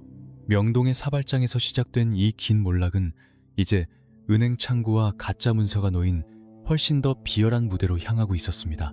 명동의 밤거리를 붉게 물들이던 시대는 오래전에 끝났지만 조양은의 욕망만은 끝나지 않았습니다. 문제는 욕망이 늙을수록 더 추해진다는 데 있습니다. 젊은 날에 그는 적어도 힘으로 정면을 돌파하는 척이라도 했습니다. 그러나 세월이 흐른 뒤 그가 매달린 것은 칼도 주먹도 아닌 서류와 도장이었습니다. 보이지 않는 숫자, 은행 창구, 타인의 신용, 그토록 많은 밤을 공포로 지배했던 사내가 이제는 문서 한 장에 기대어 다시 일어서 보려 했다는 사실은 그 자체로 서늘한 몰락이었습니다. 보도에 따르면 조양은은 유흥업소 관련 자료와 각종 서류를 꾸며 제2금융권으로부터 거액의 불법 대출을 받아낸 혐의에 휩싸였습니다. 액수는 무려 44억 원대. 숫자만 놓고 보면 여전히 거물의 냄새가 날지도 모릅니다. 하지만 실상은 달랐습니다. 그 돈은 새로운 제국을 세우는 자금이라기보다 이미 무너져 내린 체면과 허세를 간신히 떠받치기 위한 위태로운 버팀목에 가까웠습니다. 과거에는 사람을 움직여 돈을 만들었다면 이제는 돈이 없어서 과거의 이름까지 담보로 잡히는 처지가 된 것입니다. 그것이야말로 늙은 전설이 맞이한 가장 비참한 진실 아니었을까요? 기록에 따르면 이 무렵의 조양은은 더 이상 거대한 조직의 수장이라기보다 옛 악명을 팔아 마지막 이권에 매달리는 인물로 변해 있었습니다. 그의 주변에 남은 사람들도 예전과는 달랐습니다. 목숨을 걸겠다고 달려들던 행동대원이 아니라 돈 냄새가 날 때만 접근하는 느슨한 인맥과 이해관계뿐이었습니다. 그런 판에서 신뢰는 오래가지 않습니다. 돈이 막히는 순간 전설도 의리도 함께 무너집니다. 44억이라는 거대한 숫자는 겉보기엔 화려하지만 실은 몰락의 속도를 감추지 못한 채 더욱 크게 울리는 빈 깡통 같은 숫자였는지도 모릅니다. 여기서 낭만 주먹이라는 말은 완전히 숨이 끊어집니다. 대체 무엇이 낭만이었을까요? 타인의 이름과 서류 뒤에 숨는 일이었을까요? 은행의 감시망을 속이려 드는 일이었을까요? 한때 전국구 보스라 불리던 사내가 결국 가장 비열하고 세속적인 방식으로 돈을 셌다가 스스로 무너져 내리는 이 장면 앞에서 우리는 더 이상 어떤 미화도 허락할 수 없습니다. 폭력의 본질은 시대에 따라 옷만 갈아입을 뿐입니다. 칼을 놓았다고 사람이 달라진 것은 아니었습니다. 그 칼끝이 서류 조작과 사기라는 모양으로 바뀌었을 뿐이었습니다. 알려진 바에 따르면 수사기관의 레이더망이 그를 향해 점점 좁혀오기 시작했습니다. 과거처럼 경찰이 들이닥쳐도 누군가 대신 책임을 떠안을 시대는 이미 지나 있었습니다. 돈으로 묶인 관계는 돈이 흔들리는 순간 가장 먼저 등을 돌립니다. 조양은도 그 사실을 뒤늦게 실감했을 것입니다. 전화기는 점점 무거워졌고 약속은 흐지부지 끊겼고 자신의 이름이 더 이상 보호막이 아니라 수사기록 속 표적이 되어 간다는 사실이 뼈처럼 차갑게 다가왔을 것입니다. 전국을 떨게 했던 이름이 이제는 체포영장 위에서만 또렷해지는 순간 그것은 단순한 범죄의 혐의가 아니라 신화 전체가 무너지는 소리였습니다. 형님들, 여기까지 보셨다면 이제 조양은의 몰락이 왜 단순한 추락이 아니라 자업자득의 붕괴였는지 느껴지실 겁니다. 댓글로 여러분이 생각하는 그의 진짜 몰락의 순간이 어디였는지도 남겨주십시오. 결국 그는 선택의 기로에 섰습니다. 법정으로 걸어 들어갈 것인가?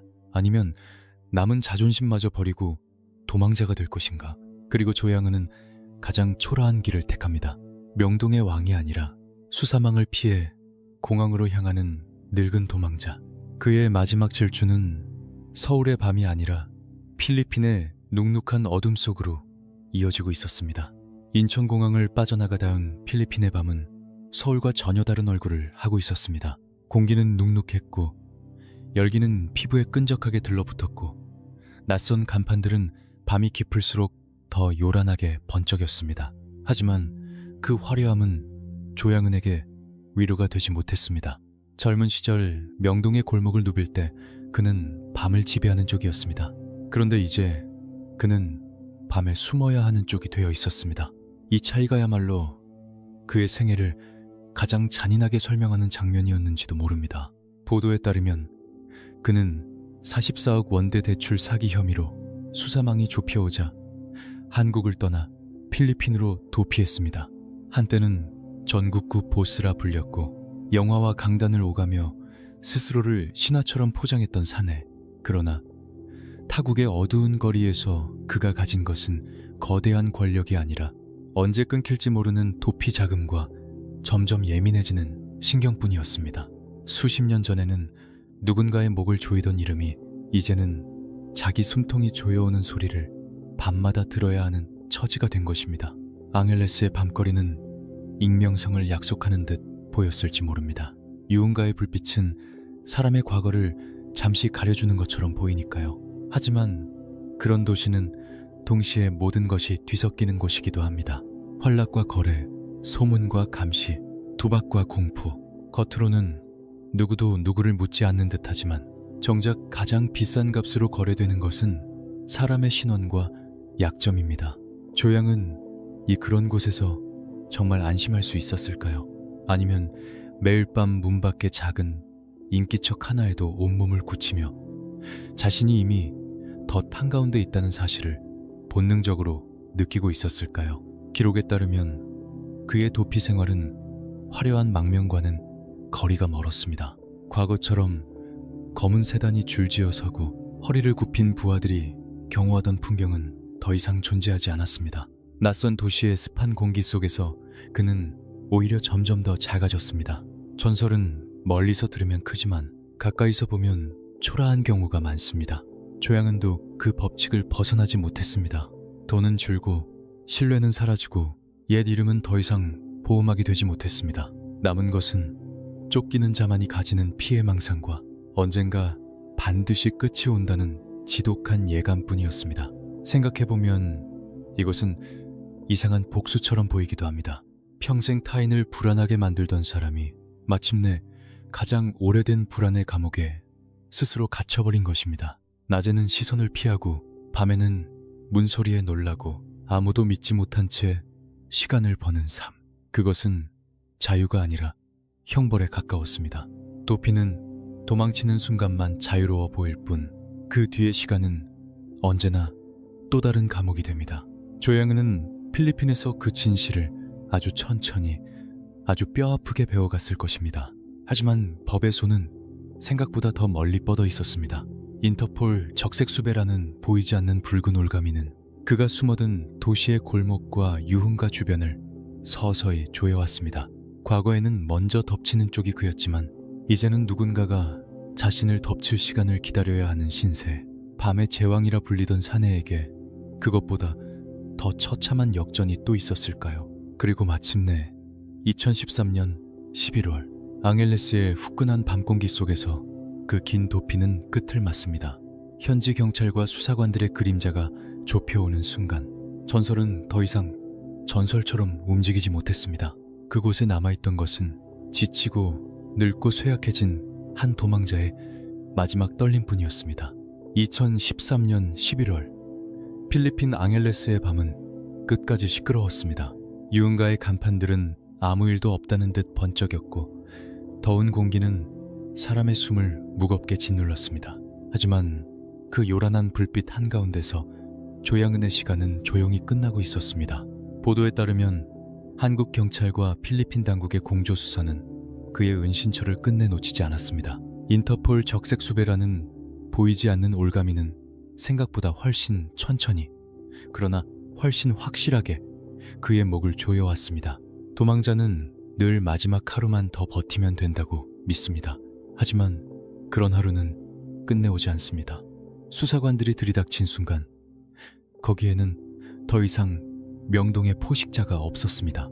사발장의 밤을 뒤엎던 젊은 칼잡이도 전국구 보스의 이름으로 상대를 얼어붙게 만들던 제왕도 스크린 속에서 자신을 영웅처럼 연기하던 사내도 보이지 않았습니다. 오랜 도피에 지친 63세 노인, 주름진 얼굴, 굳게 담은 입, 그리고 반항보다 체념에 가까운 침묵. 그것이 체포 순간의 조양은이었습니다. 한때는 자신이 먼저 누군가의 문을 부수고 들어가던 사람이 이제는 낯선 타국의 좁은 방 안에서 자신이 붙들리는 쪽이 되었다는 사실. 그 역전만으로도 그의 신화는 이미 완전히 끝났는지 모릅니다. 알려진 바에 따르면 그는 체포 당시 별다른 저항도 하지 못한 채 압송 절차를 밟았습니다. 그 장면은 더욱 서늘합니다. 정점에 섰던 자의 몰락은 때로 큰 비명보다 조용한 침묵 속에서 더 선명해지기 때문입니다. 손목에 채워진 차가운 수갑, 금속이 맞부딪히는 건조한 소리. 그 소리는 단지 한 사람의 체포를 알리는 소리가 아니었습니다. 양은이파라는 이름, 낭만 주먹이라는 허상, 영화와 강단으로 덧칠해온 모든 거짓 서사에 찍히는 최종적인 봉인처럼 들렸습니다. 젊은 시절 그가 믿었던 법칙은 단순했습니다. 먼저 치면 산다. 강하면 지배한다. 이름이 크면 모두가 비킨다. 하지만 법의 시간은 다르게 흘렀습니다. 느렸고 집요했고 결국 도망자의 등을 끝까지 쫓아왔습니다. 명동의 골목에서는 속도가 힘이었지만 국경을 넘는 수사 앞에서는 시간이 더 큰 힘이었습니다. 조양은은 너무 늦게 그 사실을 배운 셈입니다. 아니, 어쩌면 끝내 배우지 못한 채 끌려갔는지도 모릅니다.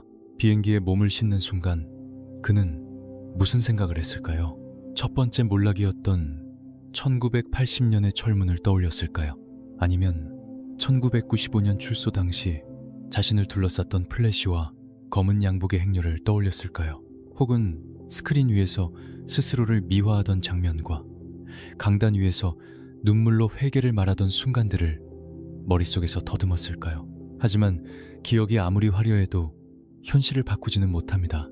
구름 위를 날아 한국으로 돌아오는 길은 자유의 귀환이 아니라 오래된 죄와 새로 저지른 탐욕이 한꺼번에 기다리는 압송의 길이었습니다. 형님들, 전설이라고 불리던 이름의 끝이 결국 여기였습니다.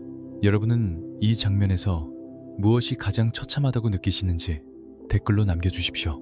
그리고 다시 인천국제공항, 수많은 카메라 앞에서 고개를 숙인 채 걸어 나오는 노인. 한때 밤의 대통령이라 불리던 사내는 이제 취조실 의자에 앉아 자신을 방어할 말조차 가다듬어야 하는 처지로 돌아왔습니다. 하지만 더 잔인한 진실은 이제부터였습니다. 그를 기다리는 것은 단순한 수사만이 아니었습니다. 돈이 사라진 뒤 얼마나 빨리 사람이 떠나는지, 의리라는 말이 얼마나 허망하게 무너지는지. 조양은은 차가운 조사실과 독방의 침묵, 인천공항의 차가운 바닥을 다시 밟은 순간부터 조양은에게 남은 것은 과거가 아니라 계산서였습니다. 수갑을 찬 두 손목, 고개를 숙인 채 지나가야 했던 카메라 플래시, 그리고 그 끝에서 그를 기다리던 것은 명동의 밤도 부하들의 호위도 아닌 낡은 취조실 의자 하나였습니다. 형광등 빛은 잔인할 만큼 평평했고 방 안의 공기는 싸늘했습니다. 예전 같으면 그의 눈치를 보며 말을 고르던 사람들 대신 이제는 무표정한 수사관들이 서류를 넘기고 있었습니다. 밤의 대통령, 전국구 보스, 그 화려한 별명들은 그 좁은 방 안에서 아무런 힘도 발휘하지 못했습니다. 남은 것은 44억 원대 사기 혐의를 받는 피의자 조양은이라는 지극히 건조한 이름뿐이었습니다. 보도에 따르면 당시 그는 구속 상태에서 수사를 받았고 사선 변호인조차 선임하지 못할 만큼 궁핍한 처지에 놓여 있었다고 전해집니다. 바로 그 대목이 가장 쓰립니다. 한때는 돈이 사람을 끌어모았고 그 이름 하나로 각종 인맥이 줄을 섰던 사내였습니다. 하지만 돈이 마르고 권력이 꺼진 뒤 그의 주변은 놀라울 정도로 빠르게 비어버렸습니다. 거액의 봉투가 오가던 자리에는 침묵만 남았고 의리를 말하던 입들은 하나같이 다물어졌습니다. 사람들은 흔히 조폭 세계를 의리의 세계처럼 포장합니다. 그러나 정작 가장 결정적인 순간 그 세계를 움직이는 것은 의리가 아니라 손익이라는 사실이 이렇게 적나라하게 드러난 적이 또 있었을까요? 조양은은 그제야 자신이 만든 신화의 진짜 값을 치르고 있었는지도 모릅니다. 사발장의 밤에 시작된 폭력, 양은이파라는 이름으로 키운 공포, 영화와 강단으로 덧칠한 거짓 회개, 그 모든 것이 마지막에는 단 하나의 질문으로 되돌아왔습니다. 당신 곁에 지금 누가 남아있느냐? 대답은 처참했습니다.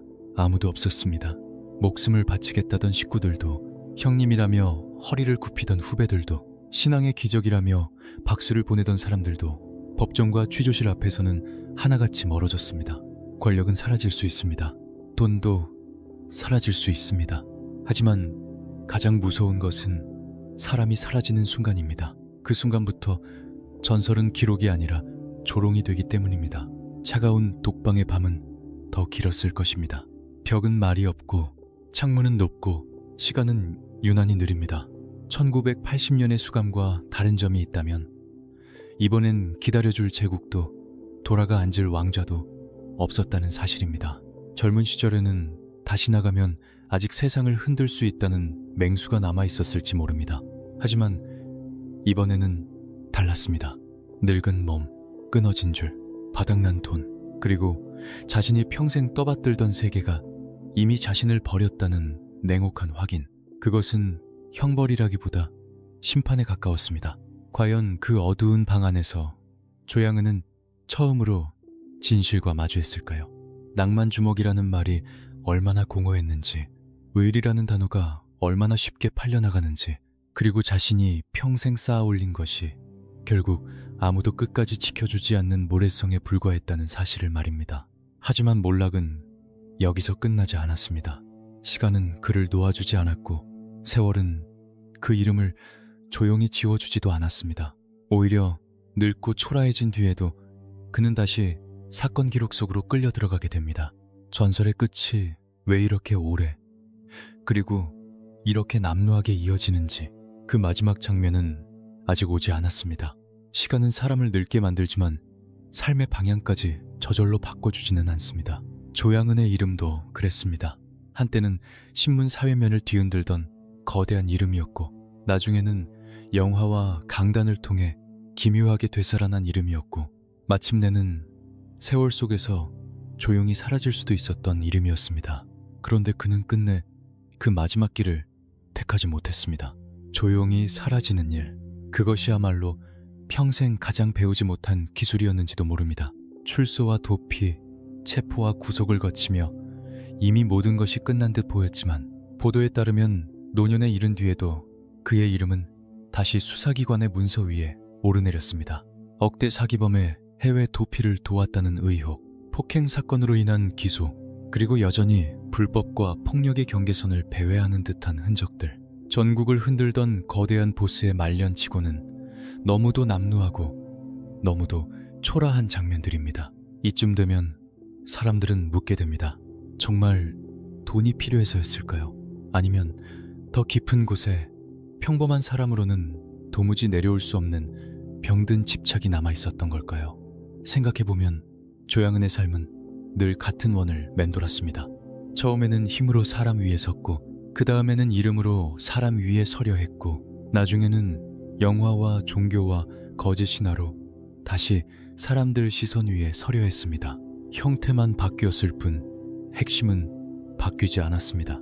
남보다 위에 있고 싶다는 욕망, 자기 이름이 아직 끝나지 않았다는 것을 확인하고 싶은 강박, 그 강박이 노년에도 사라지지 않았을 때 전설은 품위를 잃고 자범의 그림자로 쪼그라들게 됩니다. 한때 수백 명을 거느리던 사내가 이제는 남의 도피를 거들고 작은 사건 기록 속에 이름을 남기는 수준으로 전락했다는 사실, 그것은 단순한 추락이 아니라 인생 전체가 스스로를 부정하는 장면이었습니다. 기록에 따르면 그를 둘러싼 마지막 시기의 풍경은 더 이상 공포조차 주지 못했습니다. 젊은 시절 그의 이름을 듣고 몸을 낮추던 사람들도 나중에는 혀를 차거나 쓴웃음을 짓는 쪽에 가까워졌습니다. 전설은 존경으로 남지 못했고 교훈으로도 온전히 정리되지 못한 채 그저 왜 저렇게까지 되었느냐는 질문을 남기는 낡은 사건명처럼 떠돌았습니다. 폭력으로 정점을 찍은 자가 결국 폭력보다 더 비루한 방식으로 생의 끝자락을 소비하는 모습, 그 안에는 어떤 장엄함도 없었습니다. 오직 반복되는 불법과 반복되는 추문, 그리고 끝내 자신을 구원하지 못한 한 인간의 마른 그림자만이 남아있었습니다. 형님들, 여기까지 오면 더는 낭만이라는 말을 붙일 자리가 없습니다. 여러분이 보시기에 조양은이라는 이름에 마지막까지 남은 것은 무엇이었는지 댓글로 남겨주십시오. 밤의 대통령이라 불렸던 남자, 그 말은 한때 사람들의 상상력을 자극했습니다. 하지만 대통령은커녕 그는 자기 삶 하나도 끝내 통치하지 못했습니다. 칼로 시작한 인생은 돈으로 무너졌고, 회개를 말하던 입술은 의심을 지우지 못했으며, 의리를 내세운 세계는 가장 먼저 등을 돌렸습니다. 그의 노년은 조용한 속죄가 아니라 자기 신화를 끝내놓지 못한 자가 얼마나 오래 추락할 수 있는지를 보여주는 처참한 실험처럼 보입니다. 이제 남은 질문은 하나입니다. 그 긴 추락 끝에서 우리가 정말 봐야 하는 것은 조양은 개인의 몰락일까요? 아니면 그런 인물을 전설로 포장하고 스크린에 세우고 강단의 간증으로 소비하며 끝내 폭력의 맨얼굴을 직시하지 못했던 우리 사회의 오래된 착각일까요? 마지막 장면은 조양은 한 사람의 이야기로 끝나지 않습니다. 그 이름 뒤에 숨어있던 거짓 신화 전체를 걷어낼 때 비로소 이 이야기는 오늘의 명동은 너무도 밝습니다. 관광객들의 웃음소리, 쉴 새 없이 바뀌는 전광판, 바쁜 발걸음, 깨끗하게 정리된 거리. 누군가 처음 이곳을 찾는다면 이 화려한 거리 아래 한때 어떤 그림자가 들끓었는지 상상조차 하지 못할 것입니다. 1975년 사발장의 바닥을 뒤흔들던 공포도, 양은이파라는 이름이 밤 공기를 짓누르던 긴장도 모두 세월 속으로 밀려나 아스팔트 아래에 묻힌 듯 보입니다. 하지만 흔적이 사라진다고 해서 진실까지 사라지는 것은 아닙니다. 오히려 흔적이 지워질수록 사람들은 더 쉽게 그 시간을 낭만으로 오해합니다. 바로 그 지점에서 조양은이라는 이름은 단순한 개인의 범죄 기록을 넘어섭니다. 그는 한 시대의 폭력 그 자체이기도 했지만 동시에 그 폭력을 신화로 소비한 사회의 욕망을 비추는 거울이기도 했습니다. 보도와 기록, 영화와 소문, 간증과 회개의 서사가 뒤섞이면서 사람들은 어느 순간 폭력의 결과보다 폭력의 분위기를 더 오래 기억하게 되었습니다. 그가 누구를 얼마나 공포에 떨게 했는지보다 얼마나 거칠게 살았는지, 얼마나 극적으로 추락했는지, 얼마나 영화 같은 얼굴을 가졌는지에 더 시선을 빼앗겼습니다. 바로 그것이 가장 위험한 착시였습니다. 폭력은 멋이 아니고 범죄는 캐릭터가 아니며 도망과 체포, 회개와 눈물은 결코 면죄부가 될 수 없습니다. 조양은의 삶을 끝까지 따라가 보면 그 결말은 놀라울 만큼 단순합니다. 힘으로 올랐고 탐욕으로 버텼고 거짓 서사로 자신을 덮었고 결국 더 초라한 탐욕 앞에서 무너졌습니다. 여기에는 영웅도 없고 협객도 없고 낭만도 없습니다. 남은 것은 피해의 기억을 지워버린 허황된 포장과 권력이 사라진 뒤 아무도 남지 않는 세계의 냉혹함 뿐입니다. 그가 밤의 대통령이라 불렸다는 말도, 전설의 두목이었다는 표현도 마지막에는 수갑찬 노인의 굽은 등 앞에서 너무 쉽게 부서집니다. 그 장면 하나면 충분합니다. 어둠의 세계에 영광은 없고 오래 버틴다는 것조차 결국 더 긴 파멸일 수 있다는 사실을 보여주기에는 어쩌면 이 이야기가 진짜로 서늘한 이유는 따로 있을지도 모릅니다. 조양은은 특별해서 무너진 것이 아니라 끝까지 바뀌지 못해서 무너졌습니다. 시대가 바뀌고 거리의 법칙이 바뀌고 돈의 구조가 바뀌고 나이가 들고 감옥에 다녀오고 강단에서도 그의 중심에는 늘 같은 것이 남아 있었습니다. 남 위에 서고 싶은 마음, 자기 이름을 끝내 포기하지 못하는 집착. 그것이야말로 수십 년 동안 그의 발목을 잡아끈 가장 질긴 쇠사슬이었습니다. 그래서 그는 교도소에서도 완전히 끝나지 않았고 출소 뒤에도 멈추지 않았고 노년에도 사건 기록에서 벗어나지 못했습니다. 사람들은 그를 전설이라 불렀지만 실상 그는 자기 욕망의 감옥에서 평생 탈출하지 못한 한 인간에 더 가까웠는지도 모릅니다. 이제 질문은 조양은 한 사람에게만 남지 않습니다. 왜 우리는 폭력배의 삶을 자꾸 전설이라 부르려 하는가? 왜 피해의 눈물보다 가해자의 서사를 더 쉽게 소비하는가? 왜 명동의 피냄새는 있고 스크린 속 포장된 얼굴만 오래 기억하는가? 그 질문을 외면하는 한 또 다른 이름들이 같은 방식으로 포장되고 또 같은 방식으로 소비될지 모릅니다. 조양은의 삶이 남긴 가장 차가운 경고는 바로 그것입니다. 폭력은 시대가 바뀌면 옷만 갈아입을 뿐이고 사회가 그것을 신화로 착각하는 순간 어둠은 언제든 다시 사람들 곁으로 걸어 들어온다는 사실. 그리고 그 오래된 착각의 맨 끝에는 아직 완전히 끝나지 않은 어떤 이름들이 조용히 우리를 기다리고 있습니다. 비가 내린 뒤의 도시는 늘 잠깐 깨끗해 보입니다. 하지만 아스팔트 틈새에 스며든 오래된 냄새까지 씻어내지는 못합니다. 조양은이라는 이름도 그랬습니다. 신문 한쪽에 짧게 실렸다 사라지고 사람들의 기억 속에서 낡은 전설처럼 흐려지는 듯 보였지만 그 이름이 남긴 그늘까지 완전히 지워진 것은 아니었습니다. 명동의 밤을 휘감던 공포, 사발장의 충격, 양은이파라는 간판이 뿜어내던 위압, 그것들은 세월이 지나며 구체적인 장면보다 분위기로 남았습니다. 문제는 바로 그 분위기입니다. 사람들은 진실보다 분위기를 더 오래 기억합니다. 그래서 폭력은 자꾸만 실체보다 전설로 남고 범죄자는 죄의 무게보다 캐릭터로 소비됩니다. 조양은의 생애를 끝까지 따라오며 우리가 확인한 것은 거창한 비밀이 아니었습니다. 오히려 너무 뻔해서 더 서늘한 사실이었습니다. 폭력은 사람을 높이 올려주는 것처럼 보이지만 사실은 아주 천천히 가장 초라한 바닥으로 끌고 갑니다. 처음에는 두려움이 권력처럼 느껴집니다.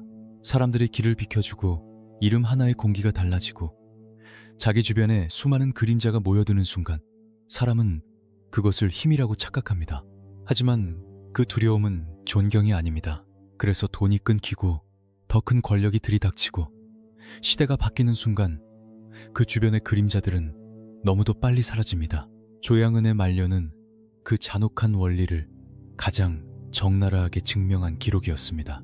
더 씁쓸한 것은 그가 여러 번 다른 얼굴을 썼다는 점입니다. 조폭두목, 출소한 전설, 영화 속 주인공, 회개한 목회자. 하지만 얼굴이 바뀐다고 본질까지 바뀌는 것은 아니었습니다. 그 모든 가면 아래에는 언제나 같은 욕망이 있었습니다. 끝까지 위에 있고 싶다는 마음, 끝내 자기 이름을 내려놓지 못하는 집착, 평범하게 늙고 조용히 사라지고 과거의 죗값을 침묵으로 견디는 삶을 그는 받아들이지 못했습니다. 그래서 더 비싼 대가를 치렀는지도 모릅니다.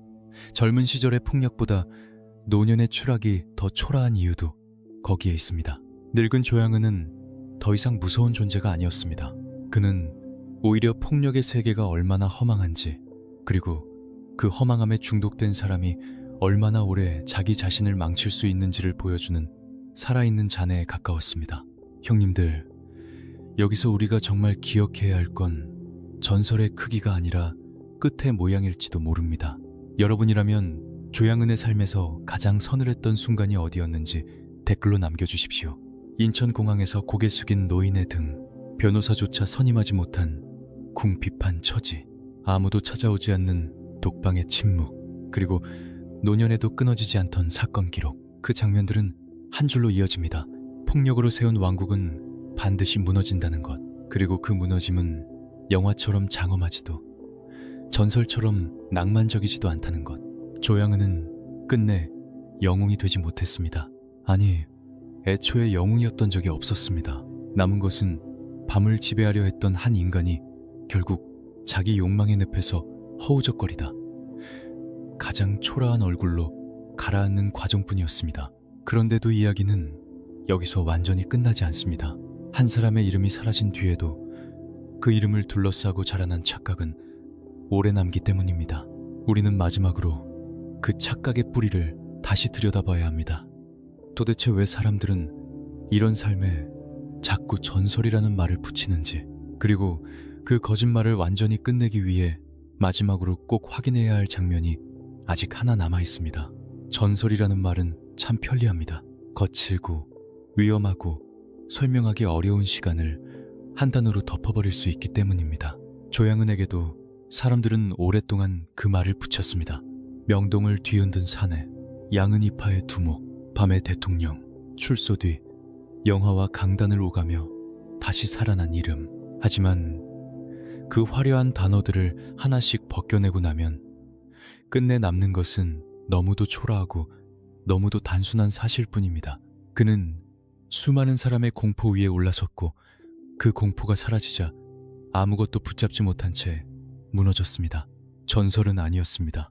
오래 버틴 폭력, 오래 질질 끈 탐욕, 오래 포기하지 못한 허영, 그것이 조양은이라는 이름의 맨바닥이었습니다. 우리는 그의 삶에서 여러 번 속을 뻔했습니다. 사발장의 밤에서 그는 승자처럼 보였습니다. 감옥에서 나올 때는 돌아온 왕처럼 보였습니다. 스크린 위에서는 시대가 낳은 비운의 사내처럼 보였고, 강단 위에서는 눈물로 과거를 씻어낸 회개의 증인처럼 보였습니다.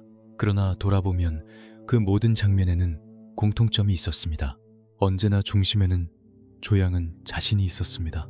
피해자들의 침묵은 배경으로 밀려났고 그가 만든 공포의 무게는 서사의 장식처럼 희미해졌습니다. 사람들은 그의 죄보다 그의 분위기를 기억했고 그의 폭력보다 그의 캐릭터를 소비했습니다. 바로 그 틈에서 거짓 신화는 자라났습니다. 기록과 보도를 따라 끝까지 추적해보면 조양은의 말로는 결코 영화적이지 않습니다.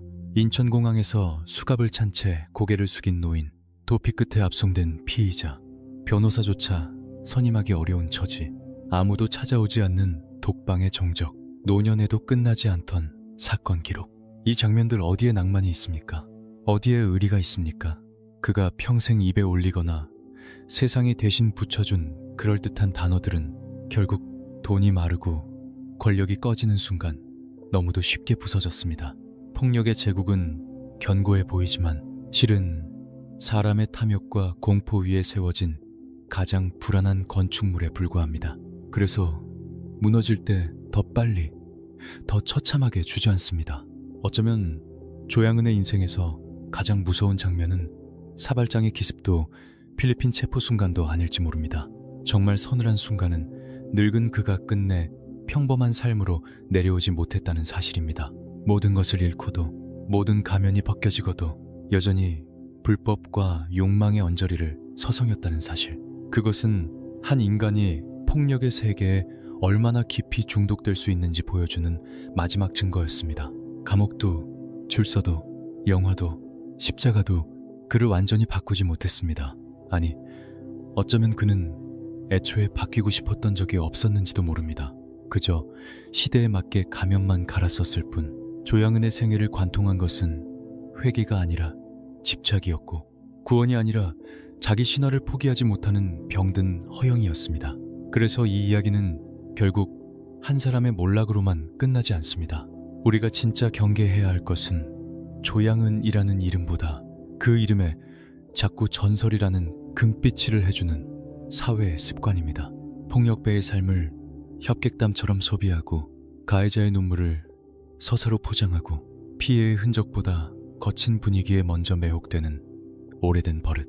그 착각이 계속되는 한 또 다른 이름들은 언제든 다시 태어날 수 있습니다. 형님들, 결국 이 이야기가 남기는 결론은 하나입니다. 어둠의 세계에는 영웅이 없습니다.